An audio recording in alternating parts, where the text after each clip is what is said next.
Uy!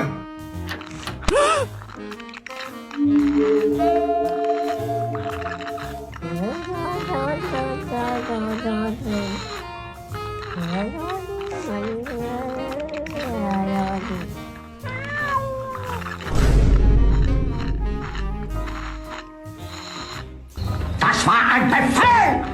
Der Angriff Steiners war ein Befehl!